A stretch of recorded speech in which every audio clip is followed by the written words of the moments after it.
During this video, we're going to be talking about the project details and the different actions that you can take with each individual project.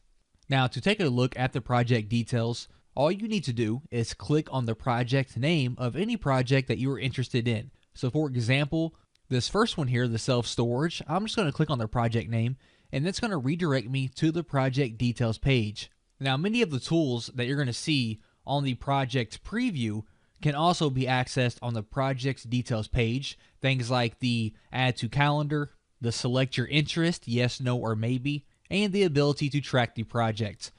This here just provides a much more in-depth preview of that project. So along the top, as I said, we have the date, we have the add to calendar. Below that, we can look at this location on the map. We can see the status and the project type. We can also see the information of the plan, including the plan status. Below that, we have the description of the project. Underneath that, we have the bid date information. This gives us the date, the time, whether it's going to be extended or if the date has changed. And then we have the project contact information, and if there are any bidders yet, which there are not right now, but if there were bidders, we would see that information listed here.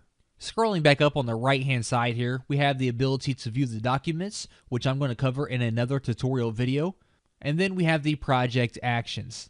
The first one here is the view activity, so I'm going to go ahead and click on that. And the view activity will list the companies who have viewed, tracked, rated interest, ordered prints, ordered a CD, or emailed the project. The normal log view, which I'm on right now, will list each action individually, while the user log will list each action taken by a user and list the number of times that action was taken.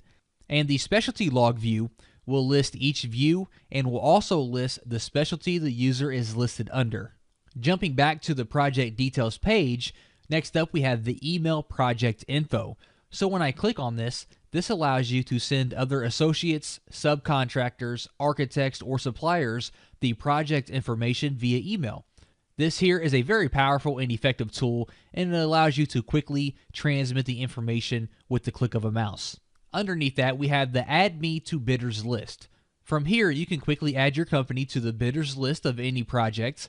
You can also select the trade that you are bidding, select the contact within your company, and you can add any notes if desired.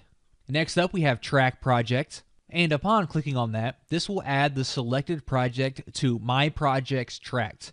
So if we click on OK, we are now tracking that project. And if you ever want to untrack the project, just click here again. We're going to see it change to Untracked Project. Just click on that, click on OK, and we have now untracked that project. And to also view all the projects that you are tracking, you can click up here at the top to My Projects Tracked, and that will show you a list of all the different projects that you are currently tracking. Next on the list, we have Add Note.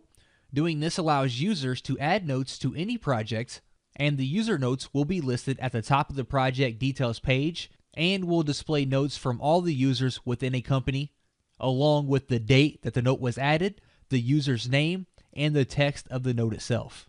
So if I just insert test note here, click on Add Note, we're going to see my note was added at the top of the project details page, and now I can also click in here to add a note as well.